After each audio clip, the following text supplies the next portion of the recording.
To you. Thank you. Let's go to the check down game. All right. So this is where we'll ask a question. Coach Cassidy, I think you've done this game one time, but we'll ask a question. We'll provide multiple options for an answer, and then you simply select one of the options that you feel fits best. All right. So, Coach Cassidy, we're always going to start with you. The question, more impressive, Michigan's run this season with their distractions or Washington? I'm going with Michigan because I think if you look at it, they played 6 of their 12 regular season games without Harbaugh on the sidelines. And the back end of the season, the 3 games when he was serving his second suspension, those were some of the biggest games of the year, with Penn State on the road, Maryland on the road, and then Ohio State at home. And I think, Washington obviously had a great year, but they didn't have to overcome anything out of the ordinary, so to speak, whereas Michigan did. So for that reason, I give them the more impressive nod. All right, JT? Man, come on. I got to disagree with you, man. Michigan is a top 4 program at worst. Like, Ohio State and Alabama couldn't even beat them. Like, all 3 of us could have been out there coaching and beat Ryan Day this year with that team. It's got to be Washington. Like, they played the most competitive conference in college football this year. They had no stars on defense, a limited running game, and their star quarterback has an injury history longer than anybody in the country. Like, to me, what they pulled off and who they beat to get to this moment is as impressive as anything I've seen this season. Well, if you listened, as you mentioned earlier in the segment before, we already gave you credit. This is why we don't like you. There's no reason for you to double back. It's out there. You don't gotta like that you were right. Damn. You don't gotta like me. This is so unnecessary. You just gotta respect me. So listen, segment before you said, who did I take? Washington. So if you listened to the show back in August, I expected this from Washington. Is it great what they did? Absolutely. Is it more impressive than Michigan? No, because I expected it from Washington.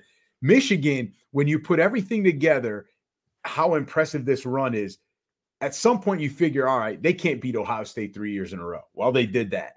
Oh, they lost to TCU. They're going to falter again. Nope. They come back, beat Bama in overtime. And Coach Cassidy brings up probably the strongest point. Half the season, they didn't have Harbaugh. Any other team like Ohio State probably loses a game without Ryan Day. And then on top of that, what's even more impressive is not that they won without Harbaugh, but Sharon Moore is looking like the next great hot coach in college football. And on top of all of that, now you have this offensive coordinator / associate coach that is like ready to take over a program, maybe Michigan's, maybe another one. But doesn't that kind of work against the argument for Harbaugh? Is like, no, don't get me wrong, like his impact, it was felt, but right. But to have a guy like him there when Harbaugh's not able to coach, I feel like it lessens his impact of importance in this argument. But to me, it goes hand in hand. He has developed and built such an impressive staff that those guys can step up. Who would you say Alabama could do that? I don't know. And the fact that he has someone like that, did we know did anyone that is not a diehard Michigan fan or a diehard college football fan know who Sharon Moore was? No, only Ryan Norman knew who he was. But exactly. Shout out to our guy Ryan. I will say this though: Michigan has been rolling ever since they got rid of Gaddis, and maybe not having Gaddis in your program is all you need. Well, it's autopilot once he's not there. Hold on, that's unfair because Gaddis was the offensive coordinator 2 years ago when they rolled over Ohio State. Was he not? But they took the next step once they moved on from him. That's not entirely true, but you got to give him credit. As Michigan fans, I think they would agree, but I get what you're saying. Those are the fans. You got to give Gaddis credit for what occurred 2 years ago. Maybe he started this, and he'd be where Sharon Moore is now had he stayed, and if Miami didn't throw all that money to him. All right. Next question. More disappointing, undefeated Florida State missing the playoffs or Miami's season, Coach Cassidy? Well, being with 2 Canes fans, I anticipate you guys will select Miami's season as more disappointing. And being, a Noles fan, I have to go with FSU going undefeated in the regular season, 13-0, Power 5 champ, with 2 SEC wins in their non-conference over LSU and Florida. And obviously the injury to Jordan Travis is significant, but they had a deep and talented roster everywhere else. And so not seeing them in the playoffs was certainly a disappointment. All right. Oh, yeah, it's for sure. FSU not getting in as an undefeated Power 5 conference champ. Never in my wildest bullshit BCS era dreams would I imagine that would happen. Like, FSU is a nationally recognized program. They went undefeated, like in the year of teams that never would ever go undefeated getting into the playoff. Like, nobody expected Washington would be in over FSU if I would have told you this scenario before the season started. So them not getting in, definitely more surprising. The Canes are going to do Canes things. Like, it's Mario Cristobal. Like, nothing they do shocks me. I mean, this is such a JT type question. I mean, only he was thinking what's more disappointing, undefeated Florida State or Miami season. Like, Miami's on no one's radar, JT. I'm not wasting this segment. Oh, they're not on anybody's radar? No. You got like we didn't have elite levels of disappointment at times this season. The Georgia Tech game literally kept you up to like 3 a.m. You wouldn't shut up. It did. You went to bed at 3 a.m. and then got up to church at 6. That's how mad you were about the Georgia Tech game. And there were other things about this season that were just unfathomable. So it's a legit question. Like, our rival going undefeated and missing the college football playoff, or us just having maybe 3 or 4 moments that will be talked about in sports history forever for the wrong reasons. It's clearly Florida State because they actually had real expectations. So when you get burned like that, it hurts. Miami, it's all false expectations until they actually do something again. All right, next one. Again, the question, more disappointing, USC or Colorado's collapse? So I'll build off your point there with expectations, and that leads me to USC. Looking at the preseason AP poll, they're picked number 6. They finished the year losing 5 out of their last 6 games, including a drubbing by their crosstown rival UCLA at home. The 2 weeks prior to that 6-game stretch to finish the year, they had to squeak out victories over Colorado and Arizona, which you don't think of when you think of USC. And obviously this is all with Caleb Williams, the defending Heisman winner. They had these additions in the transfer portal to their defense, and they thought the defense was going to be better and give Caleb and the offense some more support. And it simply didn't pan out, and they even fired Alex Grinch midseason after they lost to Washington. So I would say for those reasons, USC is a more disappointing collapse. JT? Oh, no doubt it's USC. You got Caleb Williams and Lincoln Riley, 2 guys that everyone tells me these are the most generational people in college football. Lincoln Riley's the wonder kid offensive coordinator. He'd win 10 league titles in D.C. in a single year. And Caleb Williams is supposed to be the next Patrick Mahomes. And you telling me you're the 4th best team in the Pac-12? Like, and you almost finished worse than that, because if Colorado would have had Travis Hunter, they might have lost that game too. So what USC did in regression this year was unimaginable. Like, it's disappointing because everyone thought Caleb was locked to win a second Heisman, and it just didn't work out. Like, how? Tell me how Michael Penix with nobody else is better than Lincoln Riley and Caleb Williams in year 2 together. That nobody would go to Vegas and make that bet. So USC is definitely the most disappointing amongst these 2. Well, don't say Michael Penix doesn't have anybody. There is a guy over there named Rome. We know his name, but those 2, so if we were before the season, and I know you say you're not a betting man, but if you're on your little app and it's like Rome and Penix or Caleb and Lincoln before the season, who are you betting your money on to come out of the Pac-12? I know it ain't Washington. He picked Washington. What did I say in the preview show? I want the man to put his mortgage money on it. He would have picked Caleb Williams and Lincoln Riley if you had to bet on it. Coach C and I don't have JT money bags, all right? So what money do you want us to put on? A couple dollars? Sure. Okay, I'll put a couple dollars on it next time. No, you're both right. It's USC's collapse.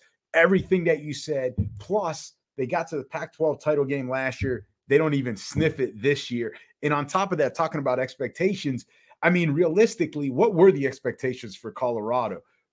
Very little this year, and they actually exceeded expectations so early, which then probably hurt them in everyone's eyes that it was a collapse. It's because they played really well early on. So, there was no real expectations there for Colorado, except to stay in games, which they did. So it's clearly USC was more disappointing. All right, next one. More likely, Nick Saban is declining or Lincoln Riley is overrated. Listen, Alabama fans and Nick Saban are going to hate this show because JT keeps trying to drag this guy and his program down. Oh, it my ain't God. happening. God forbid I entered topics for us to discuss in this show that people are talking about in the real world. We can't talk about how great of a pick Washington was for 60 minutes. We can't do that. Well, that's just not the way the show is wired. We should. It might make the world a better place. So, Coach Cassidy, going to start with you. More likely, Nick Saban is declining or Lincoln Riley is overrated? So this is a really tough question. I think it's a really interesting question. And I actually think that, like, Lincoln Riley, the coach, is not actually the problem. When I was thinking about this, I think Lincoln Riley at SC might be more of the problem. And so I think, like, if Lincoln Riley's actually back at Oklahoma, we still think of him in that same way. I think Nick Saban declining, I mean, essentially the numbers or the stats speak for themselves when you consider this is the first time over a 3-year span when Saban will not win a national title since being at Alabama as the head coach. And so for that reason, it's hard to argue that he isn't, staying where he is. And so, like, at that point, you have to say his performance is declining, even though that's, like, we're considering his decline over his, like, incredible expectations. That he's still at the top of the mountain. He's just coming down to, like, one less level. Correct, right? Like, he's declining relative to the standard that he has set for himself. But the fact that they haven't won a championship now in 3 straight years is declining for him and their standards at Alabama. So you're saying more likely is that he's declining? Yeah, I mean. Okay. Interesting. Okay, JT? Yeah, you want me to answer this terrible question? Like, yeah. What also makes this question tough is, like, where do we rate Lincoln Riley? And so depending on where you put him, like, is he overrated or not? I'm not sure. I think we comfortably put him inside the top 5 coaches. Top 5. As far as if he was out there and available, would a program want him? I think he's in the top 5. I think there's maybe only 4 other guys that he would have to compete with to get the job. This was tough because I do think there is a little bit of an overrated factor to Lincoln Riley as a head coach, but not necessarily a play caller, like you said. And Don, we talk about this all the time. If you're going to be bad at something as a coach, don't be bad at something that's your specialty. And he ain't bad at offense, so I can only go so far on the overrated. But it's Nick Saban. And, yeah, he's at the mountaintop, and he's not at the basement now. But, I mean, he is declining. I mean, Coach C already said that 3-year span, we're not used to seeing this. But just look at all the things that are changing around him. It's very similar to what's going on with Bill Belichick. I think the game is passing him by. Transfer portal, NIL. I think I don't know if it's his stubbornness or his ability to not adapt to get a new style, more updated offense into Alabama more consistently. Still haven't seen that on a consistent basis. Like, if he doesn't get a coordinator like Sarkisian or Lane Kiffin in there, like, the offense goes back to the Bill O'Brien special every year. And I'm just surprised that he doesn't have offensive coordinators just lining up to go to Alabama because you're going to have all-star talent. So some of it, I think, is on him. And this is what happens. Bill Belichick has gone through this. When you lose so many elite coordinators that become good coaches over the years, it's hard to replace that. Like, think about all the coordinators that Saban has lost that have come through Alabama over the years. Like, there's just no way you can keep that track record and just replace them. Like, you can't have a factory replacing players and coordinators for that long. So it's just natural regression with Nick Saban. So I got to go with him. Why are you looking? Because the question is actually being talked about? Go ahead. No, because don't even answer. It doesn't matter. What's the next question? I'm disappointed in both of you. I mean, I can't believe this, but I'm going to have to go against Coach Cassidy here. The answer, I guess, if you have to pick, is that Lincoln Riley's overrated, but it's not necessarily because he's overrated. It's because Nick Saban is not declining. He may have been, and you can go ask former players, you can go ask current analysts of college football that know way more than me, right? They know less than Coach Cassidy, but they know more than me. We did ask an analyst that knows more than you, and he says that you're wrong. And Nick Saban may have done his best coaching job this year since he's been at Alabama. When he started in 07 or 08, they said he may have done his best coaching job this year. So how is he declining? On top of that, when you look at his team in years past, you would say, hey, we know the quarterback, Bryce Young, 5-star blue chipper, Jamison Williams, Mechie, Devontae Smith. You've got Najee Harris. I mean, you go down the list, right? OJ Howard. Like, you have these all-star of players, all-star of skilled players, all-star of skilled players. Who's the running backs? Name me the running backs. Who are the running backs of Alabama? You got to tell us. No, I don't know who are they. Tell us. Neither of you know. Who's the star receiver on this team? What's his name? They don't have a good receiver. But I said that before the season. Okay. I was like, this is why I was down on Bama. Okay, and that's fine.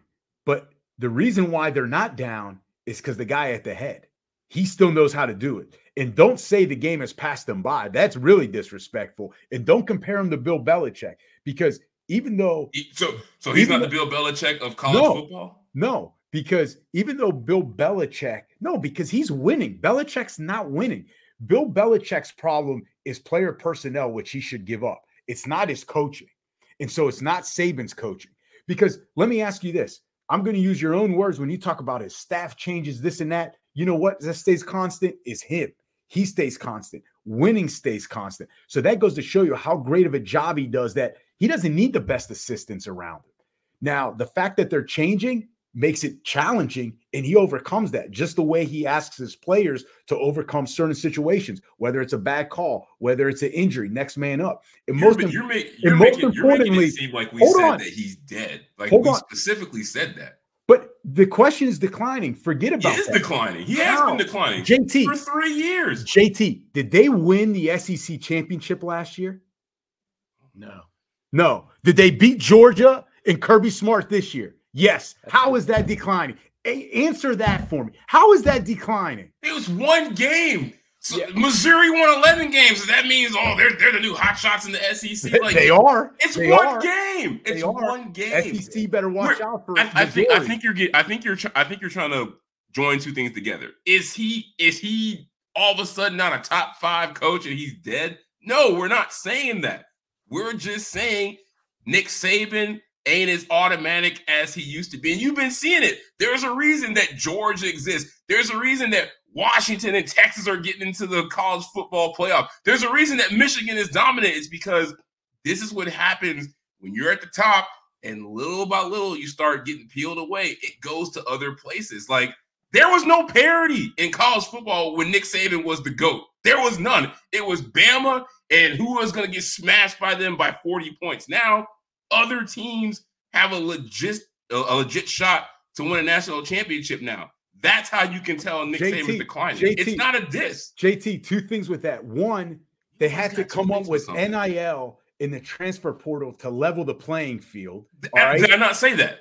Okay, but that's natural. That has nothing to do with that's what I'm saying. It's a natural decline. But it's not a decline. It's a leveling of the playing field. These are supposed to be quick. For somebody who said this topic was horrible, he going on and on and on. Because you're simply wrong. And 2, the guy outcoached Kirby Smart with Jalen Milroe, who didn't even start against South Florida. So that is coaching. He coached up Milroe. He figured out how to win with this team when he didn't have as much talent. I get it. Great coaching job. I'm not saying he's a bad coach. And listen, Oldsmos Bros says it all. Good call on Saban, Don. All right, next one. That's all he needs is to see a positive comment. What would we have said if they didn't complete 4th and 31? then I would. Then what would we have said if Daniels didn't go out in the third quarter against LSU? And that's fine. Yeah. But the fact is that didn't happen. Right. Like, you know, we could say, well, what happened if, you know, Chris Davis doesn't return that kick six, right? Like, history's different. Alabama wins another national title. Like, you taking Nick Saban or Kirby Smart right now? After this year, Nick Saban.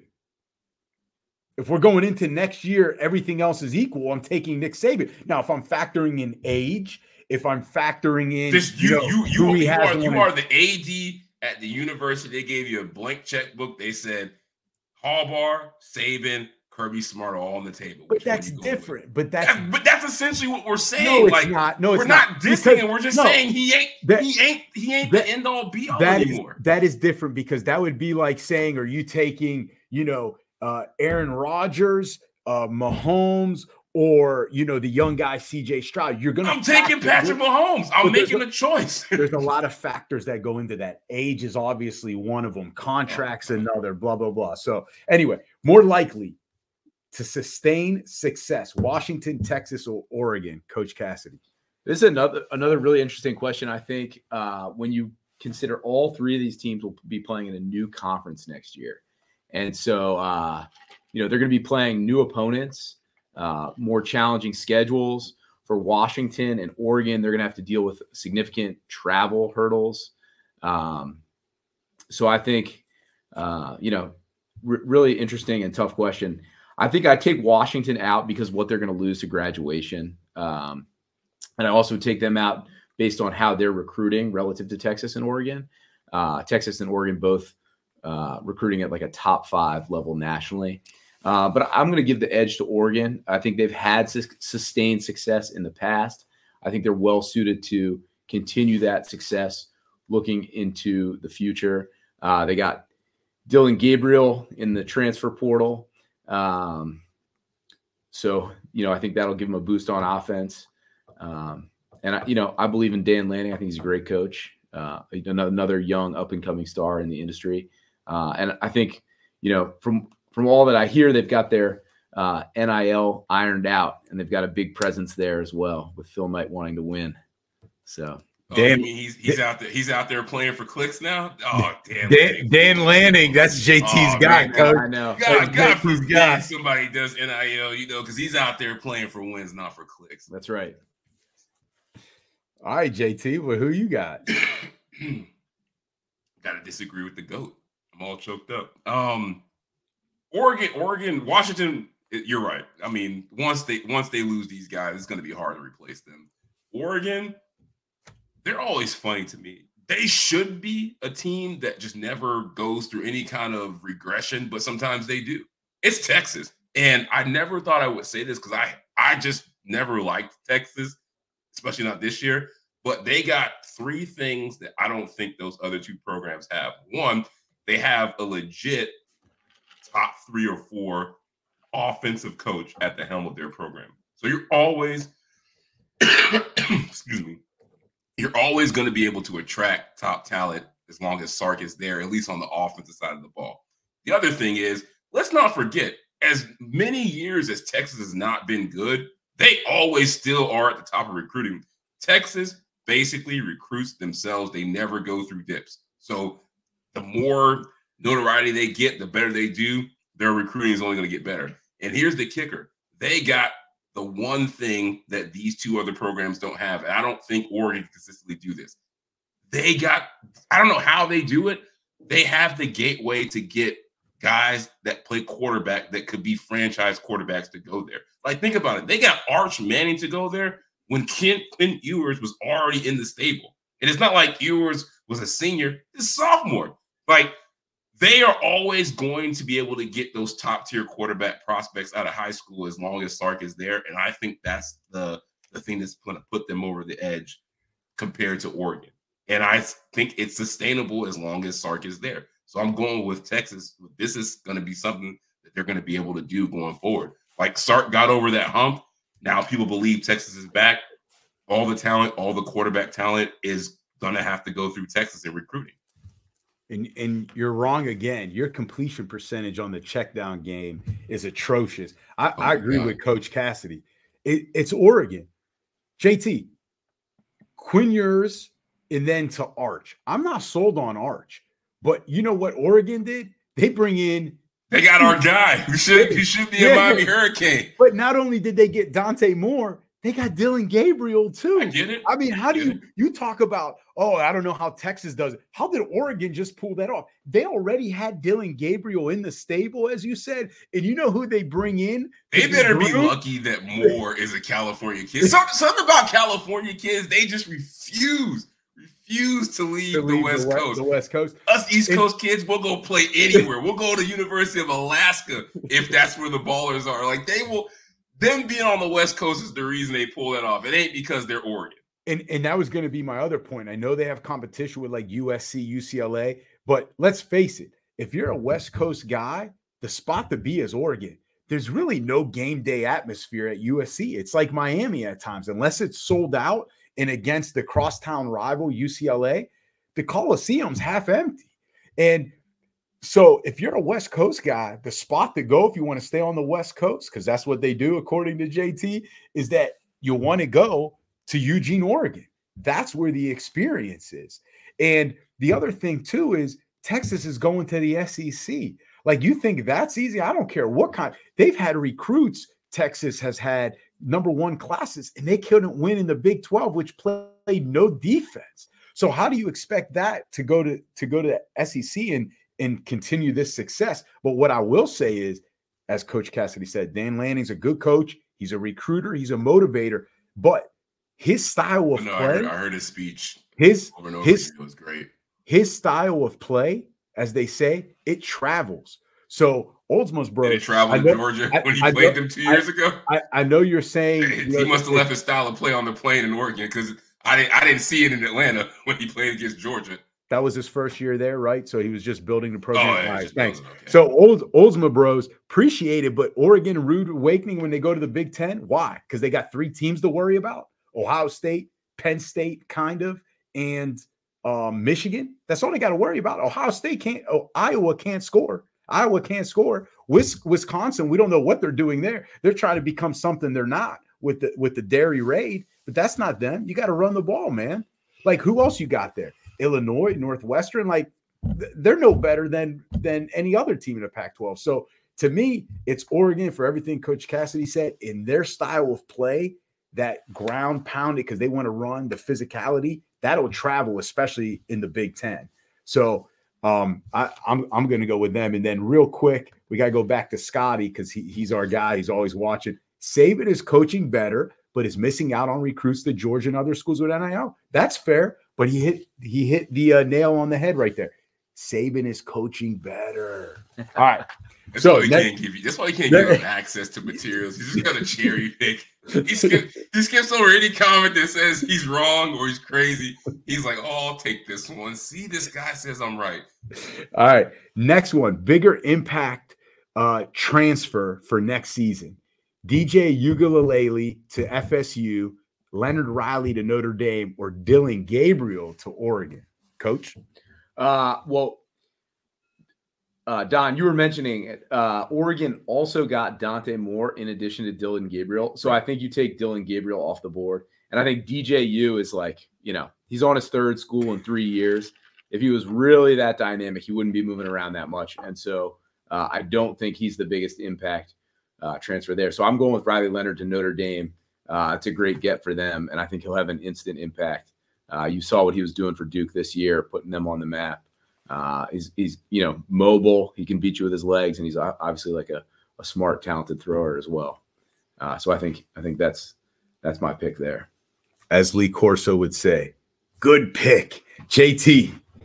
Well, I ain't picking Morris because he should be a Hurricane. And if you can't make it happen at UCLA, I mean, come on, you're supposed to be special. So now he got to sit behind Dylan Gabriel. So we'll see. DJU, he was the same guy at Clemson. He was like, I suck because they didn't let me be me. Well, you went out west and they let you be you, and now you're back out east. So that tells me everything I need to know. Riley, low key, is the best pickup in the transfer portal. I'm sorry. Like, look what he did at Duke. And I know Jaden Daniels had an amazing year, but when we're talking about dual threat quarterbacks, this guy is up there. He's up there as one of the best in the nation. I mean, can throw, can run. Now you put that kind of dynamic in Notre Dame's offense. Like, when's the last time we seen a guy that didn't run like a 5-3 play quarterback from Notre Dame? Like, it just doesn't happen. Now you're going to put that guy out there with Notre Dame recruiting, the talent they're going to bring into that program consistently year after year. Like, I'm excited to see. Like, look what Hartman did. Like, that's a typical Notre Dame quarterback. Now you add this wrinkle. I think Raleigh could be special. Yeah, it's one, by process of elimination, it's Leonard Riley, and two, exactly what you guys said. Listen, he's going to be even better for this Notre Dame team than the transfer they picked up a year ago and Sam Hartman, which everyone thought, man, he could lead them to a national title. And, you know, Notre Dame played well. And to have Marcus Freeman there as a coach, I think that program's getting better, and Leonard Riley's the right guy for them. So definitely he's going to have the biggest impact of those three guys that we mentioned. All right, so let's do one last review of the season, and we're going to pick one from these following categories that you feel the category. So we'll start most disappointing team, Coach Cassidy. You know, I had a couple candidates here. We already talked about USC and their collapse. So instead of repeating those points, I'm going to focus on Texas A&M here. A preseason top 25 pick. They finished at 7-6. Obviously, they fired Jimbo Fisher. The whole Bobby Petrino experiment that they, thought was going to revitalize the offense and take something off of Fisher's plate and calling the offense, sort of backfired. They finished fourth in the SEC West. They finished with a loss in the bowl game to Oklahoma State, and they've got 23 players in the portal headed out from their program. And so, I'm sure there's some Aggie fans who are happy about moving on from Jimbo Fisher and getting Mike Elko to come in, but, certainly a disappointing year there for the Aggies. That is a good one. That is a good one, especially when you beat the Canes the year before and then lose to the Canes. It's never a good thing. So that's just it. They also just didn't have a signature win, right? There's no win on their schedule that you feel like really good about. Yeah, I feel like they almost could have with the Bama game, right? Was it the Bama game? Yeah. Yep. JT, who you got? I mean, it's low-hanging fruit. It's got to be Clemson. Like, everyone thought that the ACC was open. Like, nobody thought undefeated Florida State was waiting in the wings. It was like, it's Clemson, and maybe FSU can sneak up on them and get some wins along the way. And it's like, nah, like Clemson, everybody was sneaking up on them, and it wasn't even a battle. Like, they're like, we beat them. Like, come on. It's got to be Clemson. Like, the fall from grace with them is, I haven't seen anything like that in years. So when you think most disappointing, you also got to factor in expectations. And that's why I think, probably at the top of our list for all three of us was USC. But I'm going to take a different route where there was expectations, not national title, but there was expectations to make the jump into JT. And I know as Miami fans, that's always the most disappointing, is when, like, hey, we're going to, we're 8-4, we can go 10-2. And then you can tell we're such a loser program. Like, we set expectations in like hope dreams. If we can just go from 5-7 to 7-5, that's progress. No, that's horrible. That's how bad it is to be a UM fan. But that's why it's most disappointing when you're at a program like that. So I picked South Carolina. They were 8-5 last year, made their bowl game, had that big win, if you remember, at the end of the 2022 season against Clemson, which I think was at Clemson. And then they followed that up with a 5-7 season. They lose to UNC. They lose to Tennessee. They lose to Ole Miss. They lose to A&M. Oh, they lose to Clemson. So both of those teams were mentioned just now. And then on top of that, they lost to Florida, who was not very good. So Florida could easily be on this list too. They took a step back. No bowl game. They lost the teams they beat previously. They took a step back. And that's why, to me, it's like that's most disappointing, because I'm sure South Carolina fans, as Miami fans, we know what they're going through. That's brutal when that happens. Nah, I'd rather be a South Carolina fan. I'd be way more optimistic. Wow. All right. So most disappointing player, Coach C. Man, I this one was tough. I think I got to go with Caleb Williams. And again, it's like expectations compared to performance. And he had a good year. Statistically, they were, he's decent, but he took a step back in his yards, his touchdowns, and he threw one more interception. But if you consider the defending Heisman Trophy winner didn't finish in the top 10 in Heisman voting, and he finished, I think, 11th in total QBR. So he didn't even finish top 10 in QBR. I would say that that's a disappointing for a player of his ability. JT? I mean, Caleb Williams also can't get out there and sack the quarterback and intercept passes. I feel like the thing with him is I think it's just prospect and voter fatigue. They're like, we said this before the season. It's like, if he doesn't have the greatest year ever, after he had the greatest year ever, like, they're not going to give him any awards. But I mean, I guess it was disappointing. Before I give this answer, because I could have easily said this team for the disappointing team, I want to make sure. Because he called me out last time we did this show. Is our guy in here, Mr. Tennessee, volunteered himself? Where he at? He in here? If you in here, drop it in the comments. Because I told you that team was not going to do what you thought it was going to do. And my disappointing player is the quarterback, Joe Milton. Think about this. Before the season, everybody was like, oh, Joe Milton's this top quarterback. He going to play himself. He got into being a top 10 NFL draft pick. I don't hear shit about him. I don't even know if he's draft eligible. I don't know if he's declared for the draft. He might be a senior. Is he a senior? If so, he might be undrafted now. I hear nothing about Joe Milton now. He was the Heisman darling at the beginning. This NFL prospect now. Like, I don't even hear. I haven't heard about Joe Milton in like 4 months. And the stats back it up. Like, under 3,000 yards passing, barely got the 20 touchdowns. And what's the stat I had? He threw just 20 touchdowns, and only 3 of those 20 touchdowns came against top 25 opponents. So that's disappointing. Like, I was thinking that this guy was going to be a top 10 quarterback in the NFL draft.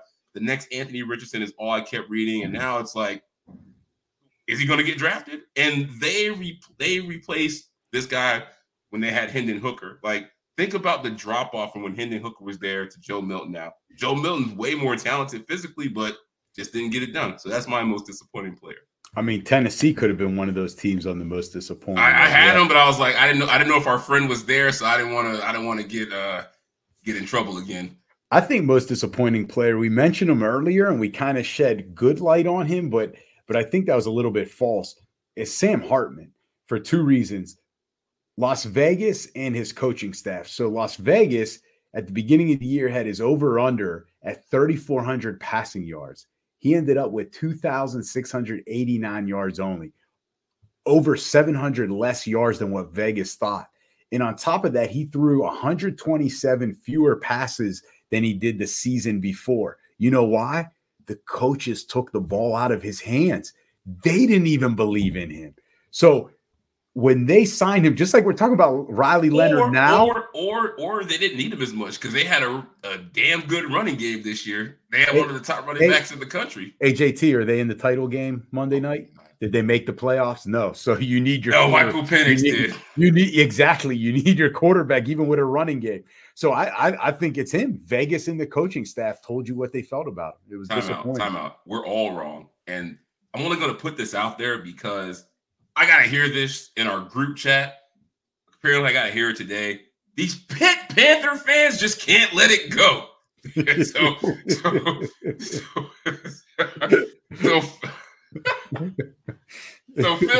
Phil quarterback, that bum, his grandma probably took his photo off her jacket. So photo button, yeah. So we got to hear about Phil every day in our chat, and now we got to hear about him today. So yes, he was also a one-time Notre Dame quarterback, was he not?